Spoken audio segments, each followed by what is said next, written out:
다 뭐 메가패스든 뭐 그다음에 대성이든 다 올라와 있으니까 뭐 보신 분도 많을 거라고 생각을 해요. 그래서 뭐 강사들이 말씀한 내용 저도 뭐 그대로 그 말씀을 드리자면은 이제 뭐 그렇게 어렵지는 않았던 시험이기는 합니다. 그래서 이제 아무래도 커트라인도 이제 상당하게 이제 높게 형성이 되었는데 이제 관련해서 뭐 간단하게 조금 총평을 진행을 하고 그다음에 이제 중요한 수투 문제 몇 개만 좀 보고 바로 이제 우리가 공부를 어떤 식으로 해야 될지에 대해서 좀 같이 얘기를 해보는 시간을 일단 가져보는 게 맞지 않을까라는 생각이 드는데 일단은 여러분들 우리 그 등급컷 내는 게 어떻게 컷을 내는지 아시죠? 그러니까 무슨 말이냐면은 우리가 확통 따로 그 다음에 미적분 따로 해서 1등급 4% 내가지고 점수를 내는 게 아니잖아.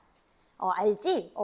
그 따로따로 내는 게 아니에요. 무슨 말이냐면 일단 미적분이랑 확통 합쳐가지고 4%를 끊어서 그 다음에 확통 그 4% 전체 4% 안에 들어가 있는 사람들 중 이제 확통의 그 마지막 점수 그게 컷이라고 약간 생각을 하시면 돼요. 그러다 보니까 공통이 쉬우면 당연히 미적분 애들은 공통을 잘하겠지? 그치? 공통을 잘하겠지? 그러면 확통이 어려워도 등급 컷이 올라갈 수밖에 없어. 왜?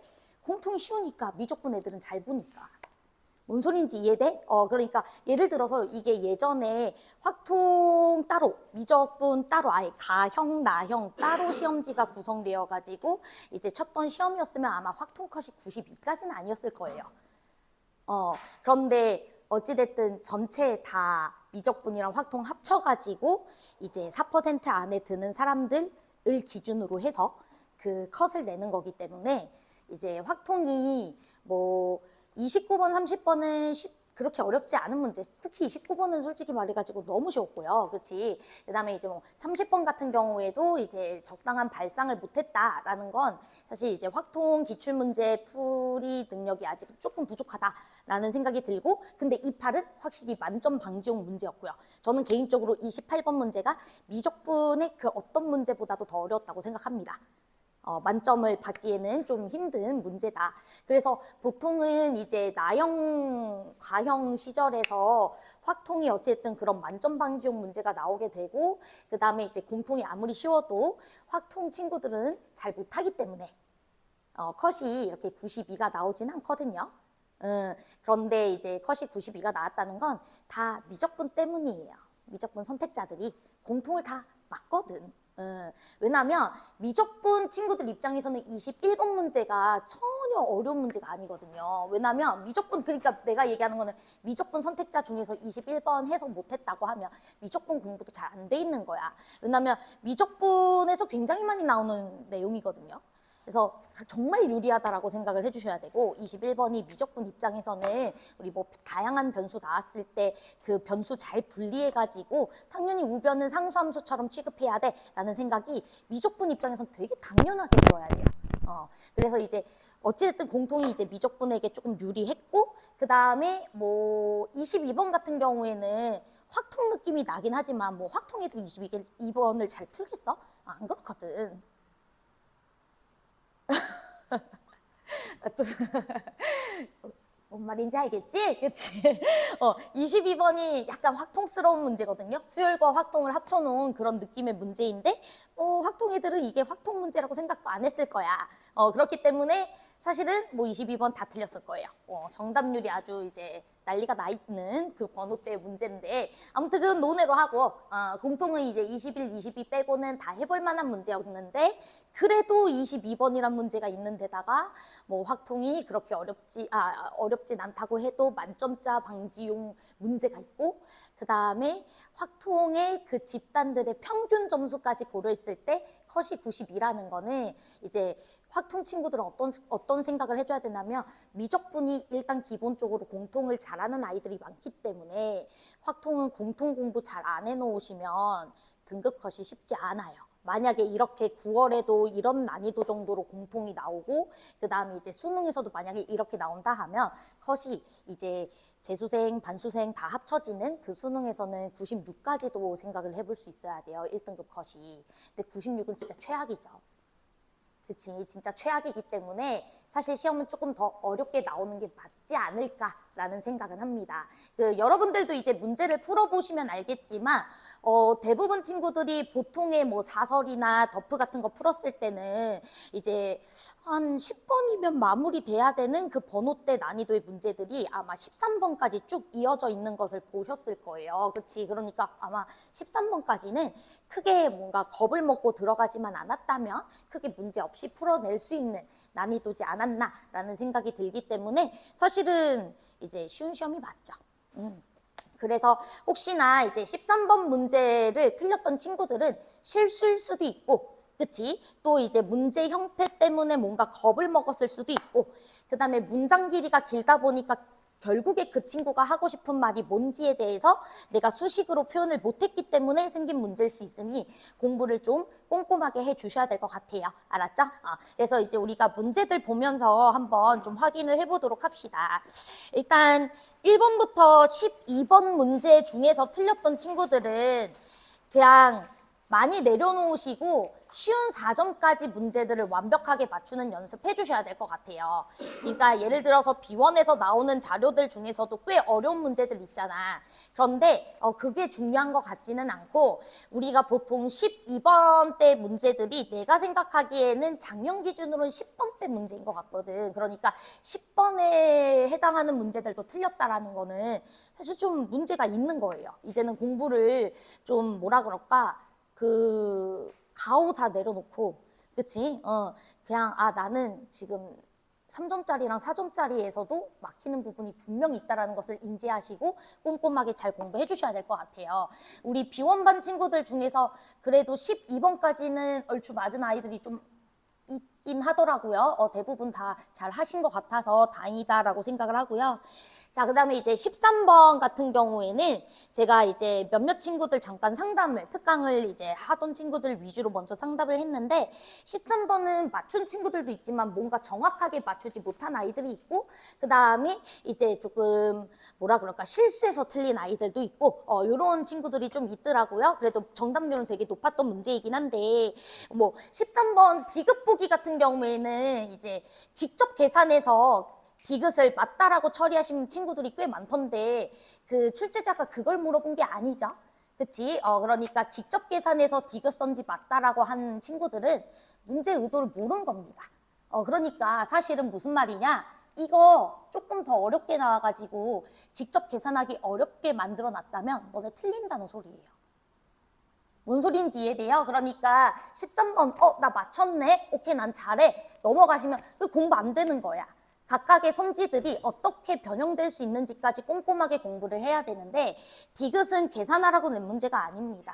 뭐 3분의 40 나오니까 맞겠지 하면서 동그라미 친 친구들이 대부분인 것 같더라고요. 근데 아니다. 그걸 의도한 게 아니니까 13번은 디귿 선지 위주로 좀 설명을 해드리도록 하겠습니다. 뭐 어떤 해설 강의 들었는지는 모르겠지만 그 직접 계산을 하시던가요, 강사들이? 들어봤어? 난 안 들어봐가지고 직접 계산하든? 아니죠. 직접 계산하는 문제가 아니야. 알았지? 그래서 그건 계산하는 문제 아니고요. 그 다음에 이제 14번 문제 우리 사인 코사인 문제인데 이거 틀린 친구들은 진짜 처절하게 반성을 좀 하시고 이거 틀린 문제가 아니야. 그치? 그런데 이제 이런 건 있어. 우리가 보통 14번이랑 15번 문제의 난이도가 원래는 좀 어렵잖아. 그러니까 여러분들이 그 14, 15번은 어렵겠지라고 생각을 하고 사실 제대로 접근을 안 하고 넘어갔던 친구들이 많을 거야. 그러니까 이제 내가 이 얘기를 하는 건 너네가 이 문제를 틀려서 문제야 이게 아니라 이 문제를 바라보는 자세를 이제는 좀 고칠 필요가 있어 라는 얘기를 하고 싶은 거야. 무슨 말이냐면은 우리 작년 수능 때부터 약간 이제 기조가 좀 흘러가고 있는 부분이 뭐냐면 객관식은 좀 쉽게 내는 편인 것 같아요. 객관식을 확실하게 조금 주는 느낌으로 가고 주관식에서 변별을 크게 내려고 하는 게 다 보이거든. 그렇기 때문에 내가 14번이나 15번 문제는 나 풀 수 있어 라는 자신감을 가지고서 이번에 시간 좀 남지 않았어? 여러분들 문제 풀 때? 그치? 시간이 남았기 때문에 침착하게 14번이나 15번이 뭘 말하고 싶은지에 대해서 조금 차분하게 들어가는 자세를 좀 취해주시는 게 중요하지 않을까라는 생각이 들어요. 얘는 우리 보통 모의고사로 보면 내가 보기에는 아무리 높아야 12번이야. 이거 아마 12번에 있었잖아? 그럼 이거 뭐 그래도 해볼 만한 문제겠지 뭐 하면서 풀어가지고 정답률 높았을 거야.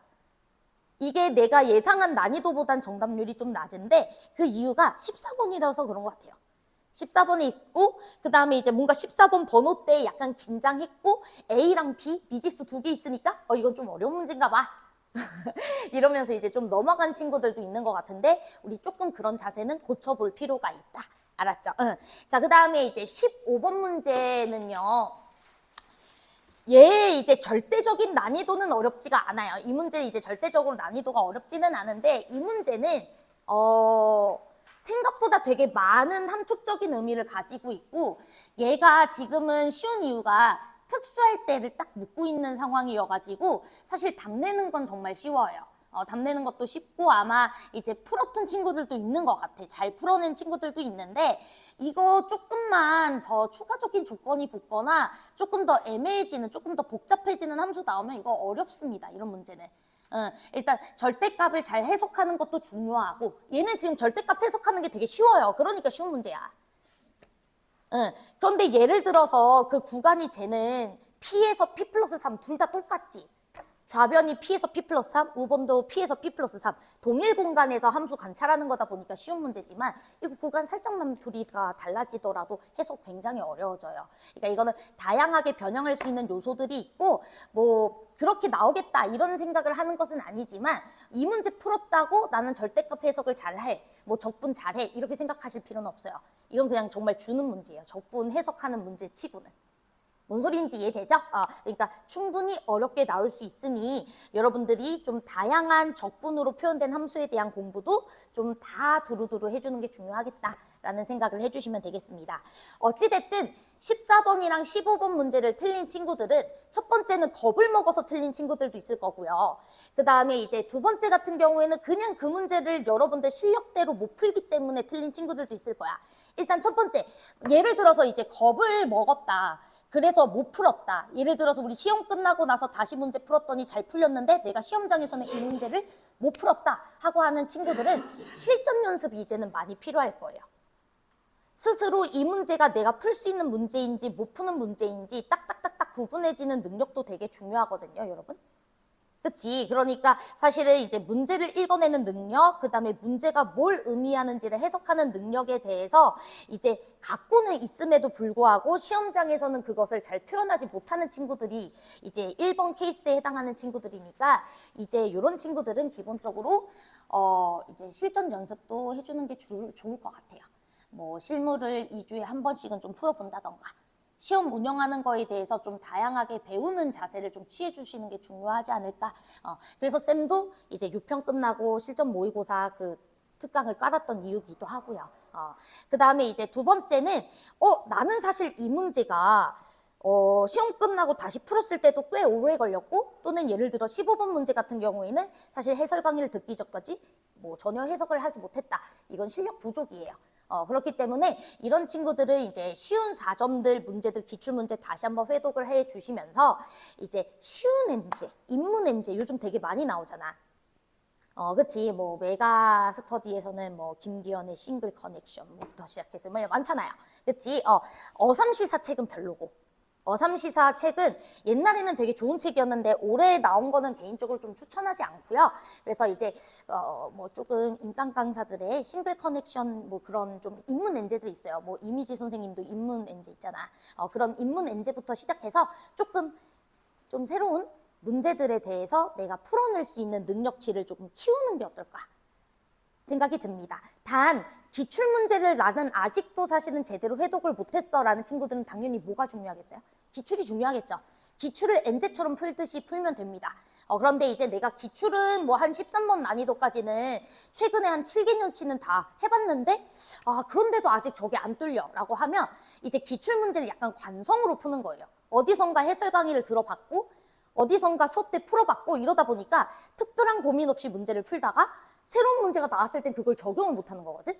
그런 친구들은 기출문제 당연히 회독은 해주는 게 맞지만 좀 새로운 문제들을 또 같이 한번 풀면서 내가 진짜로 기출문제에 대해서 나왔던 소재들을 잘 이용하고 있는가에 대한 점검이 필요해요. 알았죠? 그래서 그런 부분에 대해서는 제가 이제 비원반 수업 진행을 해볼 거고, 생각보다 우리 반 친구들이 14, 10원을 맞춘 친구들도 있지만 아닌 친구들도 좀 있어. 그래서 조금 수업 난이도를 조금 조절할 겁니다. 조금 더 엄청 킬러보다는 조금 더 이제 좀 중킬러스러운 문제들 위주로 좀 공부를 해줘야 되지 않을까 싶어요. 그런데 이제 내가 약간 비원반 친구들 걱정하는 게, 여러분들이 이제 등급 목표가 몇 등급인지는 모르겠지만 3등급 이상으로는 무조건 내가 맞추게 하고 싶다라고 하면, 이 기조가 만약에 9월에도 유지된다라고 하면 객관식은 무조건 다 맞아야 될 것 같거든. 그래서 여러분들은 솔직히 공통이 너무 이렇게 좀 변별이 없이 이렇게 줘버리는 문제가 나오면 여러분들에겐 불리해요. 여러분들 불리해. 여러분들은 솔직히 말해가지고 좀 문제가 몇 개는 또 어려운 게 있어줘야 나도 못 풀고 쟤도 못 풀어가지고 등급 컷이 내려가지. 뭔 소린지 이해돼? 이렇게 나와버리잖아? 최상위권 애들은 지금 그 내가 미적분 같은 경우에는 100점이 좀 있거든? 우리 그 미적분 이제 A 원반 같은 경우에 100점 있는데 한 명 40분 만에 다 풀었고, 미적분까지 해가지고 40분, 영은이 40분 만에 다 풀었고, 막 그래가지고 60분 동안 검토만 한 3번 했대. 뭐 그런 애들도 있으니까 최상위권 입장에서 너무 쉬웠던 거야. 근데 이제 미적분 선택자 중에서는 그런 애들이 있어. 그러면은 이제 근데 전국적으로 얼마 맞겠어? 이 목종에도 그런 애들이 있는데. 그치? 그러면 그런 애들이 컷을 올려놓는 거예요. 그러면 확통 선택자들 입장에서는 그 확통 집단에서는 여러분들 1등급에 안에 드는 비율이 몇 %라고 생각하세요? 그 확통 선택자 애들이 1등급을 받는 비율이. 1등급을 예를 들어 100명이 받았다고 치잖아? 그럼 미적분이 80%고 확통 20%야. 반반이 아니야. 그러니까 확통 선택자가 더 많은 거 알지? 이제는 미적 선택자보다 확통 선택자가 더 많은 거 알지? 근데 1등급 비율에서는 미적이 더 많아. 그래서 그 확통 92라는 그 커트라인이 확통 라인에서 4% 안에 드는 친구들에 대한 커트라인이 아니에요. 확통 선택자 입장에서는 1% 안에 들어야 그 1등급이 나오는 거야. 그러니까 확통 선택자들은 확통 공부 당연히 열심히 해줘야 되는데, 확통 공부만큼 공통 과목도 거의 진짜 죽어라 해야 돼요. 그래야 이제 1등급이 나오고, 아니면 이제 2, 3등급에서 횡보하는 그런 등급이 나올 수 있으니까 이제 정말 죽었다 생각하고 공부를 빡세게 해줘야 될 것 같고, 그 다음에 이제 미적분을 선택한 친구들도 좀 있죠. 우리 반 미적분 몇 명이냐? 손 한 번만 들어볼래?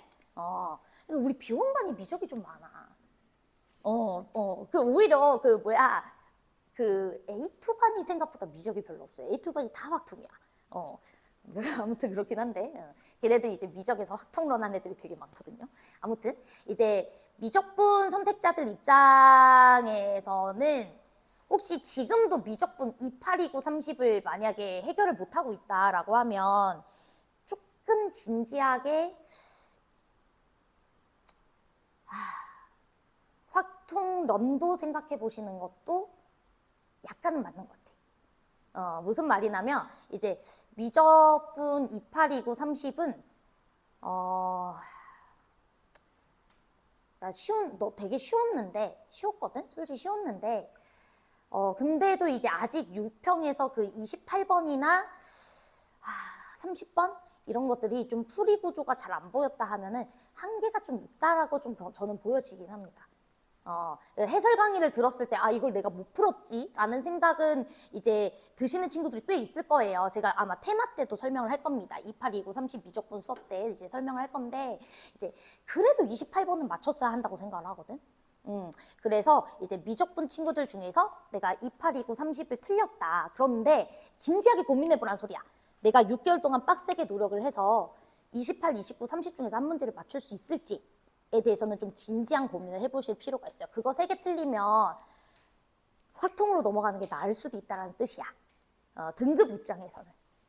뭔 소린지 이해되죠? 단 선택은 여러분들의 몫이고, 그렇다고 해서 확통이 쉬운 과목은 아니에요. 생각보다 또 미적을 선택한 친구들 중에서는 확통이 너무 안 맞아서 미적을 선택하는 친구들도 많은 걸로 알고 있거든. 그러니까 그건 선택의 몫인데, 아무튼 좀 그런 부분이 있다. 미적분은 좀 확실히 벽이 있는 것 같아요. 27번까지의 문제들과 28, 29, 30에 대한 문제가 확실히 좀 결이 다르죠. 확통은 어찌됐든 27번, 뭐 29번, 30번, 28번 다 점층적인 난이도거든요. 뭔 소린지 이해되죠? 그러니까 확통 수업 같은 경우에도 선생님들이 야 27번까지만 맞추자 뭐 이런 수업 하니? 어떤 확통 수업에서도 그렇게 하지 않을걸? 그 확통 B반 있잖아. B반도 있고 A반, 1반, 2반, 3반 뭐 이렇게 있나? 확통이? 그 아마 확통 2반, 뭐 3반 같은 경우에도 그래도 아마 선생님들이 29번도 다루시고 그러실 거야. 근데 미적은 좀 벽이 있어요. 제가 미적분 수업을 하지만. 그렇기 때문에 이제 미적분 친구들 중에서 좀 진지하게 고민해 보시는 것도 맞지 않을까 이런 생각이 듭니다. 왜냐면 이제는 시간이 얼마 안 남았어요, 여러분. 6평이 이제 끝났고 이제 4개월 남았죠? 4, 5개월 남았잖아. 그치? 그렇기 때문에 이제는 정말 객관적으로 스스로의 위치를 좀 정확하게 판단을 하셔가지고 이제 좀 생각을 해볼 필요가 있습니다. 어찌됐든 이제 확통이나 이제 미적분이나 공통과목 공부 꼼꼼하게 해주시고 요런 난이도가 나왔을 때는 내가 공통에서는 2개까지만 틀리겠다라는 생각으로 공부를 해줘야 안정적인 3등급이 나오실 거고요. 그 다음에 이제 선택 과목에서 내가 몇 개를 틀리냐 맞느냐에 따라서 2등급이 될 수도 있고 1등급이 될 수도 있는데 일단 6평 난이도가 만약에 수능에서도 출제되면 기본적으로 확통은 등급컷이 96 정도로 예상이 되고 그다음 미적분도 93까지는 올라갈 겁니다. 그러니까 최악인 거예요. 이렇게 나오면. 알았죠? 이러면 정말 진짜 극상위권 빼고는 나머진 다 혼재야, 혼재. 그러니까 이렇게 나오지는 않기를 저도 기대하며 준비하겠습니다. 그래서 우리 6평 좀 쉽다고 또 너무 쉽게 공부해서는 안 돼. 알았죠? 너무 쉽게 공부해서는 안 되고 그 다음에 우리 지금 현재 올해 집단 친구들이 잘해요. 제가 작년에 이제 재종 여기서 수업했던 것도 있고 이제 다른 학원에서도 이제 대체 있는 다른 학원에서도 수업도 해봤고 하면은 올해 아이들이 다 잘한대. 그리고 지금 목종 같은 경우에도 반수 문의가 되게 많더라고요. 무슨 말이냐면 이제 내년부터는 어차피 교육제도가 다 바뀌잖아. 정시에서도 내신 보고 막 이러잖아. 그러니까 이제는 그 좋은 학교 갔다고 치더라도 여러분들 은근히 또 대학 가면은 막 좀 과가 마음에 안 든다든지 또는 다시 욕심이 생긴다든지 막 그런 경우가 생겨요. 사회생활 하다 보면 막 그래. 그러니까 이 막 대학교 이미 갔던 놈들이 마지막 기회야 하면서 이제 반수 문의가 많더라고. 작년 대비 한 3, 4배 많다 그러더라고요. 반수 문의가. 그러니까 그리고 역대 최고라고 하고 맨날 뉴스에서 나오잖아. 재수생 역대 최고 막 이러면서 이제 그치. 그러니까 이제 이게 좀 쉽지는 않다. 저도 사실 가르치는 입장에서 여러분들에 대한 좀 뭐라 그럴까 안쓰러운 마음이 있어요. 좀 하필 왜 올해 재수를 해가지고 작년에 좀 가지 막 이런 생각도 들고 아무튼 그런데 뭐 어쩌겠습니까? 다 같은 이제 상황에서 공부를 하는 거니까 최선을 다해봐야죠. 그쵸? 오케이. 네. 그래서 우리 이제 문제들 같이 한번 보도록 할 거고요. 저는 이제 수투 선생님이니까 우리 13번 문제 하나랑 그 다음에 이제 뭐 15번 문제 그 다음에 이제 21번 문제 이렇게 해보도록 하겠는데 사실은 이제 21번 문제는 여러분들 입장에서 내가 이 문제가 해석이 좀 이거는 안 됐을 것 같아. 뭐 한 5시간, 6시간 고민해도 이제 해석이 안 됐을 것 같아 라는 생각을 하시는 친구들도 있을 것 같은데 아직 그건 실력 부족인 것 같아요. 21번 정도 되는 문제는 해석은 할 수 있어야 됩니다. 결국에 저 시기 뭘 말하고 싶어하는 시기인지에 대한 해석까지는 됐었어야 돼요. 문제를 풀고 말고 그거가 상관 있는 게 아니고 알았지? 그 정도의 해석 능력은 키우셔야 아마 수능에서도 좋은 결과가 있을 것 같습니다. 네, 그럼 요 정도 이제 총평 마치고 우리 바로 수업 좀 진행해 보도록 하겠습니다. 우리 13번 문제 보도록 할 거고요. 13번 문제는 디귿선지만 좀 보도록 하겠습니다. 기억이랑 니은 틀렸다. 기억 선지, 니은 선지 판단 못했다고 하면은 뭐 넓이에 대한 개념이 전혀 없다는 소리지. 그치? 그러니까 그거는 뭐 EBS 해설 강의 다시 참고하시거나 해설지 다시 보시고요. 디귿 보기 정도만 한번 보도록 하겠습니다. 자, 우리 문제 아마 보시면은 S'T라는 친구가 주어져 있을 것 같아요. 그쵸? S'T라고 돼 있나요? S'X라고 돼 있나요?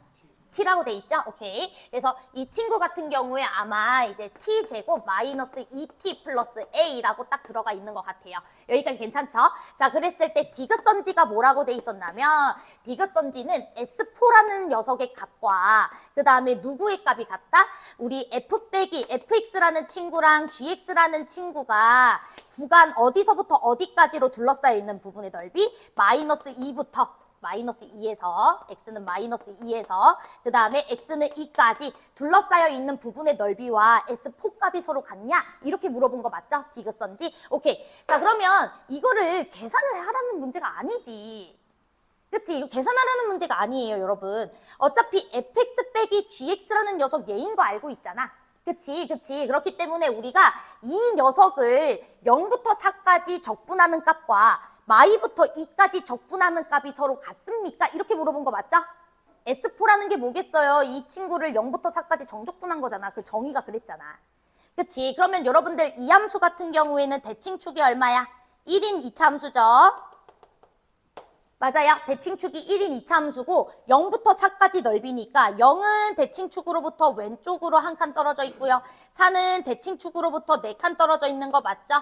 즉 여기 지역의 넓이를 말해주는 거 맞니? 0부터 4까지 넓이. 자, 그런데 마이부터 2까지 지역의 넓이도 한번 표현해 볼까요? 마이너스 2는요. 대칭축으로부터 몇 칸 떨어져 있어요? 3칸 떨어져 있죠? 괜찮아요? 자, 2라는 지역은요. 대칭축으로부터 몇 칸 떨어져 있어요? 한 칸 떨어져 있죠? 자, 그러면 여기 부분의 넓이랑 흰색 부분의 넓이는 같을 수밖에 있어. 같을 수밖에 없는 거 맞죠? 내 말 이해돼? 이거 그냥 대칭성 묻는 문제라서 디귿은 그냥 동그라미죠. 계산하는 문제가 아니다. 이해돼? 그러니까 사실은 내가 적분하고자 하는 그 함수의 특징을 살펴서 그 함수의 특징대로 문제를 풀라는 거예요. 절대 평가원은 아무 숫자나 주지 않아요, 여러분. 이 숫자가 심심해서 준 게 아니야. 우연의 일치로 맞아떨어지는 문제 내지 않는다고. 의미를 다 담고 있는 건데 사실은 이제 대부분의 친구들이 3분의 40 다 계산해가지고 3분의 40인 줄 나 처음 알았잖아. 너네가 계산해 와가지고 상담하다가 그 넓이가 그래서 결국 3분의 40 나와? 그렇게 이제 저도 그때서야 이제 확인을 했는데 이렇게 푸는 문제다. 알았죠? 그래서 여러분들이 만약에 이제 A를 구할 수 없는 상황이라든지 또는 넓이를 직접 계산하지 못하는 문제가 나왔을 경우에는 여러분들 아마 디귿선지 계산으로 풀었던 친구들은 틀렸을 거예요. 뭔 소리인지 이해됐어? 그러니까 그렇게 푸는 문제는 아니니 의도를 좀 잘 이해하셔라. 이렇게 넘어가겠습니다. 괜찮죠? 오케이. 자, 그 다음에 15번 문제도 한번 보도록 하겠습니다. 자, 우리 15번 맞춘 사람. 일단 자신있게 뭐 찍맛이어도 되고 맞춘 사람 손. 우리 주하는 찍맛입니까? 풀었습니까? 찍맛입니까? 오케이. 풀었습니까? 찍맛이었습니까? 틀렸어. 다시 맞춘 사람 손. 오케이. 찍맛 아니면 찍맛? 뭐라고? 오야, 이렇게 찍신들이 많아. 또 아까 손 들었던 사람, 윤성이는? 찍어서 맞췄어? 야, 나 너네들에게, 너네들 중 한 명 나와서 나중에 11월 전에 마지막 수업 때 찍기 특강이나 해라. 알았지? 번호 하나씩 다 불러. 알았죠? 그러면은 저기 잘 찍어서 맞춘 애들 중에서 번호 가장 많이 말한 뭐 예를 들어서 얘도 4번이라 말하고 쟤도 4번이라 말했다면 우리 전체 다 4번으로 찍자. 오, 대단한 친구들이네. 저는 이런 거 찍으면 다 틀리거든요. 여러분, 나는 한 번도 찍어서 맞춘 적이 없어요. 나는 진짜 수능 같은 거나 모의고사에서 찍맛으로 맞춘 적이 없는데 우리 그 장훈고 선생님 지금 장훈고 가르친다 그랬잖아. 장훈고의 돌멩이 중 하나가 5개를 찍었는데 그중에서 3개를 맞춘 거예요. 그래서 걔에게 내가 시켰잖아. 야, 너 기말고사 때 찍기 특강 하라고. 선생님 직보하는 날에 쉴 거니까 네가 1시간 동안 몇 번으로 찍을지에 대해서 저기 보강 수업 준비하고 오라고 내가 막 그런 얘기 했는데 여기도 약간 부모 때도 좀 물어볼게요. 알았죠? 부모 때도 찍어서 맞춘 사람이면은 찍기 특강 확정. 알았지? 우리 찍기신이라고 부르시고 우리 보강 기대해 봅시다. 알았죠? 아무튼 자, 15번 그럼 풀어서 맞춘 사람 없어요? 없구나. 그치? 근데 아마 너네가 15번은 좀 전략적으로 피했을 거예요. 이 문제. 그쵸? 그러니까 우리가 문제 한번 좀 보도록 하겠습니다. 그쵸? 이 문제죠. 자, 우리 가본 조건을 보니까 일단 상수항이 0인 3참수라고 돼 있고요. 자, 인테그랄 p부터 이제 p 플러스 3까지, 그 다음에 절대값 fx. fx라는 친구에다가 절대값을 씌웠으니까 음수 부분을 접어 올렸다. 뭐 이렇게 생각을 해주셔도 되겠고요. 그쵸? 자, 이 녀석의 넓이나 그냥 전체에다가 절대값을 씌워놨네요. p부터 p 플러스 3까지, 그 다음에 이제 fx dx. 얘는 그냥 f가 음수 부분은 음수로 인정하고 양수 부분은 양수로 다 인정을 해가지고 그냥 넓이를 구한 거에다가 전체 절대값을 씌웠대. 그런데 이 친구랑 이 친구가 같지 않다라고 되어 있습니다. 같지 않게 되는 p의 범위가 0초가 3 미만입니다 라고 되어 있어요. 자, 그러면 얘들아, 이 녀석과 이 녀석이 같으려면 fx라는 녀석은 동일 부호로만 취해주고 있어야 되겠지. 왜? f라는 친구가 x축보다 항상 위에 있거나 x축보다 항상 밑에 있다면 여러분들 fx라는 친구를 절대값 씌워가지고 넓이 구해준 거나 그냥 이 녀석 자체를 우리가 넓이 구해준 뒤 절대값 씌우거나 똑같겠죠? 부호가 바뀌지 않았다면? 제 말 이해돼요? 예를 들어 f가 양수였다고 치더라도 내가 p부터 p 플러스 3까지 넓이 구해준 뒤 전체 절대값 씌운 거나 절대값 씌워서 넓이 구해준 거나 똑같겠죠? 제 말 이해돼? 그런데 얘네 둘이가 같지 않대. 그럼 그게 무슨 말이겠어? 항상 양수이거나 항상 음수이진 않다. 이 소리인 거 맞죠? 괜찮아? 그러면 fx라는 녀석은 반드시 뭐가 일어나야 된다? 부호 변화가 일어나줘야 된다. 이 소리가 되겠죠. 자, 근데 부호 변화를 어디서 만들어줘야 된다? p부터 p 플러스 3까지 지역에서 이렇게 생각해주면 될 것 같아. 그래서 p부터 p 플러스 3까지 지역에서 fx는 반드시 부호 변화가 일어나고 있어야 돼. 근데 그 부호 변화가 일어나게 해주는 그 p의 범위가 0초가 3 미만입니다 라고 되어 있습니다. 그러면 이거를 여사건으로 해석해도 되고 그냥 정방향으로도 해석해도 되는데 대부분의 인강에서는 정방향으로 역방향, 그러니까 여사건으로 해석을 하셨던데 그냥 저는 정방향으로 해석할게요. 자, 그러면 예를 들어서 이 구간에서 부호 변화가 일어나게 하는 p가 0 직후래요. 자, 그럼 0 직후일 때는 이 범위가 0보다 살짝 큰 지역에서 3보다 살짝 큰 지역 이렇게 만들어지는 거 맞죠? p가 0보다 살짝 컸을 때는 즉 0보다 살짝 큰 지역에서부터 3보다 살짝 큰 지역까지에서도 부호 변화가 일어나고 있어야 되죠? 이 범위에서도 f가 부호 변화 일어나는 점이 있어야 돼. 그 다음 3 직전까지도 부호 변화가 일어나고 있어야 된다는 소리인 거 맞죠? 자, 그러면 3 직전일 때는 3보다 살짝 작은 지역에서 6보다 살짝 작은 지역을 관찰할 때도 f가 부호 변화 일어나고 있어야 된다. 이 소리인 거 맞죠? 제 말 이해돼? 그러니까 3보다 살짝 작은 지역에서부터 6보다 살짝 작은 지역에서도 부호 변화가 일어나고 있어야 돼. 그러면 이 구간에서 유일하게 겹치는 지역은 뭐밖에 없어요? 3밖에 없죠. 자, 제 말 이해돼요?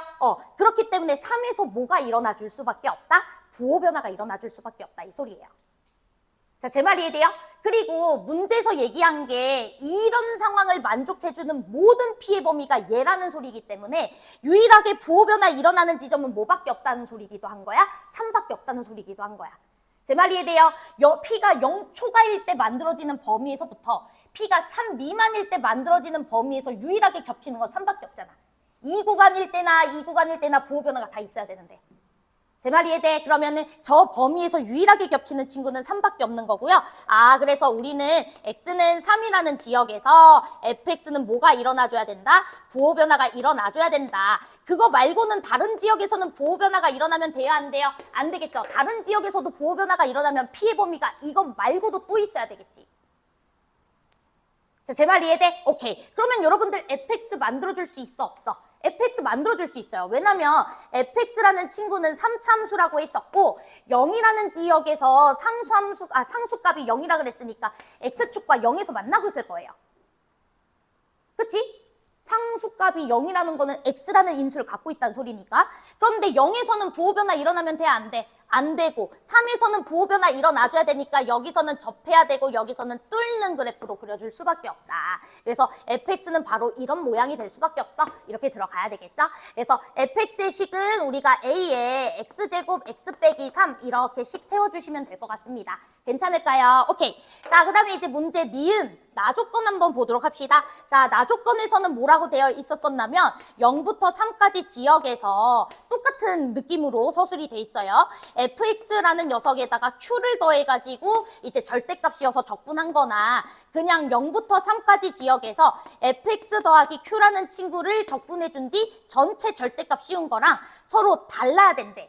그럼 얘도 이제 가번이랑 똑같이 해석하시면 되겠죠? 얘네 둘의 적분값이 다르다는 것은 fx 더하기 q라는 친구가 0부터 3까지 지역에서 부호 변화가 있어줘야 된다. 이 소리인 거죠. 자, 그쵸? 그런데 부호 변화가 있게 해주는 q의 범위가 0 직후부터 1 미만까지래요. 제 말 이해됐죠? 자, 그러면 우리 fx라는 녀석을 내가 그려놨으니까 q만큼 더 있다는 것은 위로 q만큼 올렸다는 거죠. 그치? 자, 그 다음 우리 관찰 구간은 어디서부터 어디까지야? 0부터 3까지 지역인 거야. 지금 현재는 0부터 3까지 지역에선 부호 변화가 없었어. 그런데 살짝이라도 들어 올리면 부호 변화가 생기죠? 이런 지역에서. 자, 제 말 이해돼? 자, 그런데 언제까지 들어 올리면 부호 변화가 갑자기 사라져? 극소값까지 쭉 끌어올려주는 순간 모두 양수돼 버리는 거 맞죠? 그러니까 극소 길이까지만 들어올릴 수밖에 없겠다. 이 생각을 해줘야 되겠지. 그렇기 때문에 문제에서 1 직전까지 들어올리는 것까지 가능해 라고 했으니까 이만큼의 길이가 얼마가 될 수밖에 없다? 1이 될 수밖에 없다. 이 소리입니다. 됐어요? 왜? 1만큼 들어올리는 순간 모두 양수가 될 테니까. 이게 괜찮지? 오케이. 그래서 극소값은 얼마가 될 수밖에 없어요? 마이너스 1이 될 수밖에 없고요. 근데 극소지역 우리가 알고 있잖아. 2대1 비율. 그러니까 극소지역은 2겠구나 라는 것까지 바로 체크해 주실 수가 있겠죠. 자, 그래서 F2 값을 우리가 계산만 해주시면 A 값이 바로 나오고요. 마이너스 1 대입해 주시면 얼마가 됩니까? 마이너스 4A 이렇게 들어가시나요? 이게 마이너스 1이니까 A 값은 4분의 1이다 이렇게 들어가서 fx가 바로 이제 완성이 된다. 그럼 이제 문제에서 물어보는 값을 바로 구해줄 수가 있겠죠. 그치? 그래서 우리가 아무래도 절대값을 해석하는 능력이 조금 부족해서 생긴 문제인 것 같은데 요 정도의 친구가 나왔을 때 fx가 부호 변화를 갖고 있어야 돼 라는 말로 우리가 해석을 못하는 거는 약간의 능력 부족이니까 이런 해석을 하는 연습은 되게 필요하고요. 최근에 15번, 14번 문제가 해석만 잘하면 잘 풀려요. 그러니까 무슨 말이냐면 여러분들이 기출문제를 풀때 막 15번이나 뭐 21번 같은 문제 다 풀려고 하기보다도 다 못 풀겠으면 해석하는 연습만 해봐. 결국에 저 적분식이 뭘 말하고자 하는 거지? 뭐 이런 거 있잖아. 뭔 소린지 이해되지? 문제에서 주신 항등식이 뭘 얘기하고 싶어 하는 식인 건지 그거 해석하는 연습만 해도 내 생각에 14, 15 요즘 뚫릴 것 같아요. 뭔 소린지 이해되지? 난이도 엄청 쉬워졌어. 우리 솔직히 이거 해석했더니 뭐 계산한 게 있어? 없잖아. 알았죠? 요즘 약간 그런 느낌으로 난이도 출제되고 있으니까 평소 기출문제 할 때도 그렇게 연습을 좀 해주시면 될 것 같아요. 자, 그 다음에 이제 우리 뒤로 넘어가서 21번 문제 보도록 하겠습니다. 21번은 진짜 내가 여러분들에게 묻고 싶은 게 있었는데 잠깐만 21번이 방현우 쌤이 인쇄를 이상하게 해가지고 막 섞여 있어. 방현우 1 제대로 안 하는데 잠깐만 내가 좀 잠깐 시켰다고 이거 약간 빈정상해가지고 잠깐만 이건가?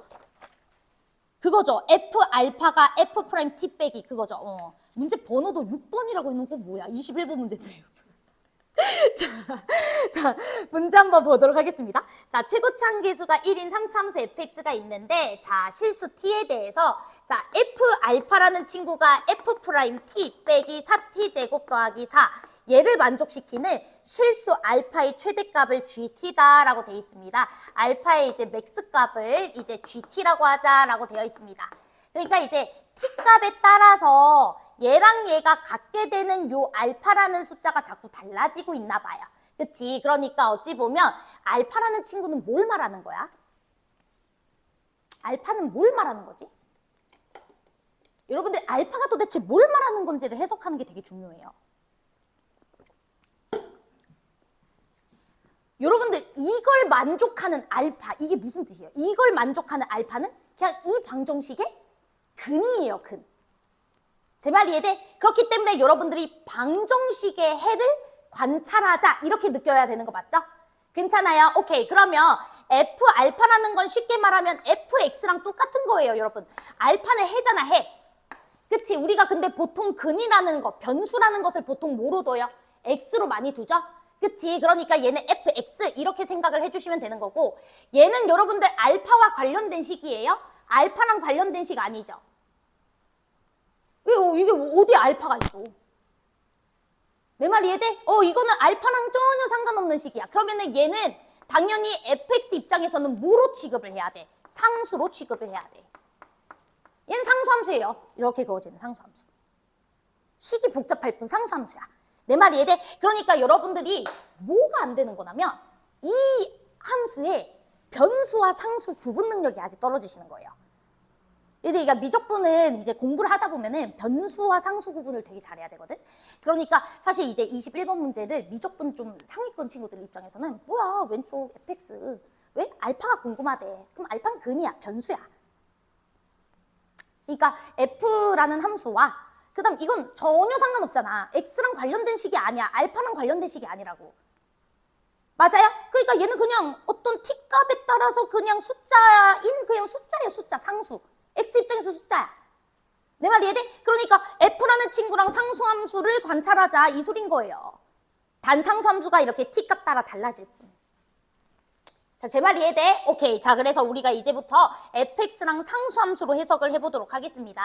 자, 그랬을 때 얘네 둘이가 만나게 되는 그 x 좌표 중 가장 큰 걸 뭐라고 부르자? gt라고 부르자. 이렇게 얘기하신 거예요. 자, 제 말 이해됐죠? 자, 그런데 이제 문제에서 뭐라 그랬냐면은 그 교점 중 가장 큰 값이 t가 3일 때 갑자기 불연속이 되더래. 자, 됐죠? 자, 그러면 이제 시작을 해봅시다. 자, 예를 들어서 우리가 f가 3차함수니까 3차함수는 그냥 휙 증가하는 3차함수가 있을 수도 있고요. 그 다음에 극대랑 극소를 가지는 3차함수가 만들어질 수도 있겠죠? 자, 그러면 휙 올라가는 3차함수일 땐 어떤 상황이 생기는지 보자. 당연히 t값 따라 요 상수함수는 이렇게 달라질 수 있겠죠? 자, 우리 상수함수를 움직이면서 x좌표를 한번 관찰해 볼게요. 그럼 x좌표는 계속 이런 곡선들을 따라서 만들어지고 있는 거 맞지? t값을 아무리 움직이더라도, 상수함수를 아무리 움직이더라도, 그러면 x좌표 값이 갑자기 불연속이 되는 상황이 생겨, 안 생겨? 안 생겨. 갑자기 점프를 한다던가, 갑자기 다른 값으로 만들어진다던가, 이런 상황이 발생하지 않잖아. 그러면 요 3차함수가 만들어지면 되겠어, 안 되겠어? 안 되겠죠. 그러니까 얘는 그냥 개무시를 해야 되는 거고요. 제 말 이해됐지? 자, 그 다음 이제 이런 3차함수일 때는 상수함수를 여러분들이 움직여보면서 언제 x좌표 중 가장 큰 값이 확 바뀌는지를 빨리 관찰해보는 겁니다. 자, 그러면 상수함수가 이런 데에 걸려있을 때는 x좌표 중 가장 큰 값은 그냥 얘겠죠.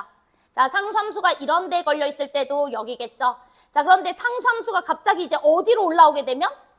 그치, 극소로 올라오게 되는 순간 극소 전까지는, 여기 상수함수 전까지는 여기로 x좌표가 쭉 계속 인정이 되다가 갑자기 여기에서 누구로 건너뛰어야 돼? 이 새끼로 건너뛰어야 되죠.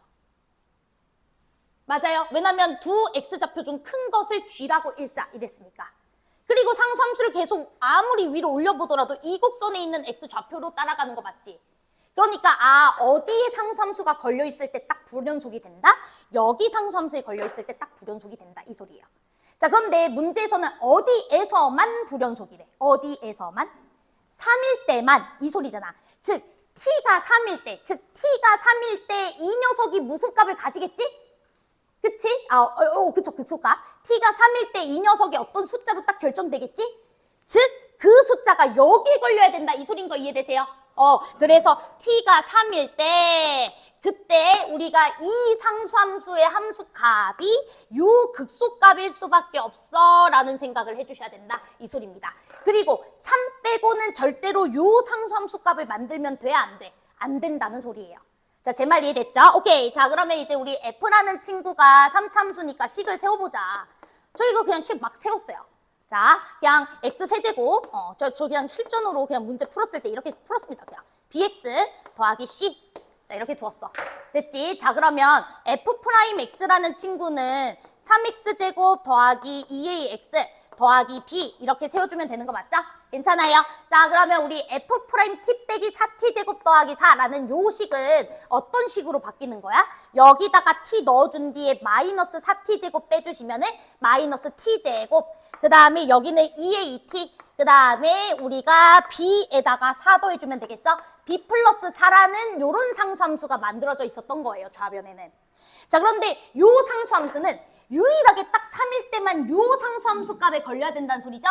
그럼 3 말고는 다른 함수값, 다른 t값이 입력됐을 때는 여전 함수값을 만들면 돼, 안 돼? 안 된다는 거야.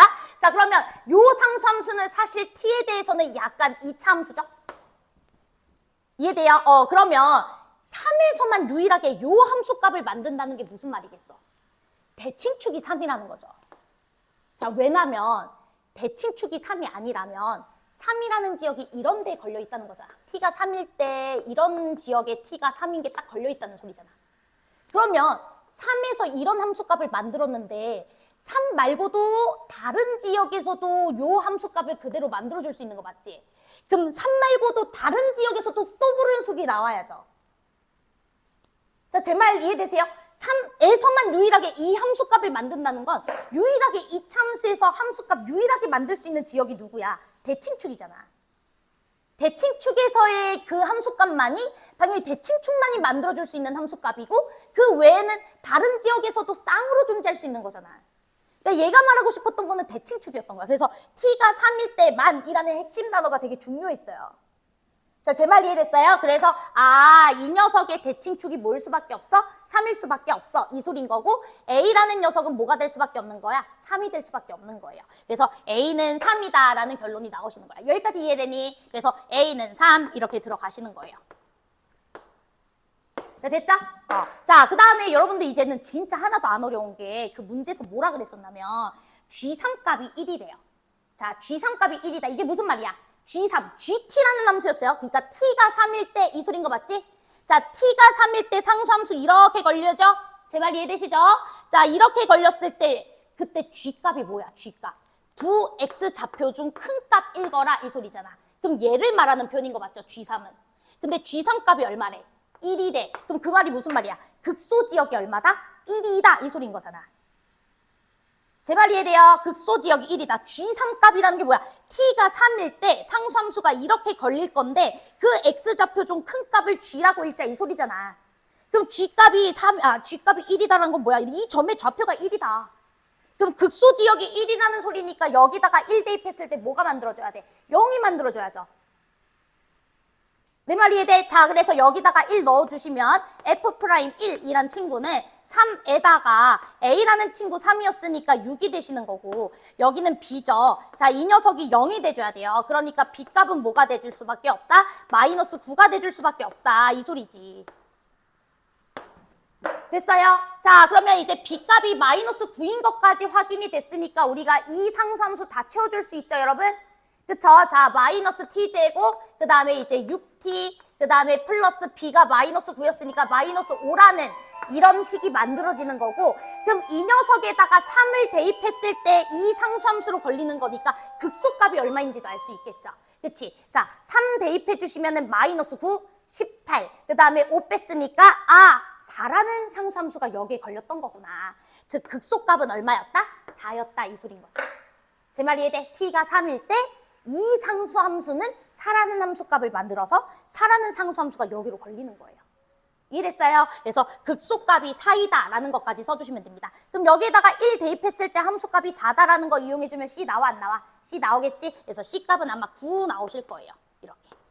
제 기억상 9였던 것 같아. 됐죠? 그래서 이렇게 이제 계산해 주시면 됩니다.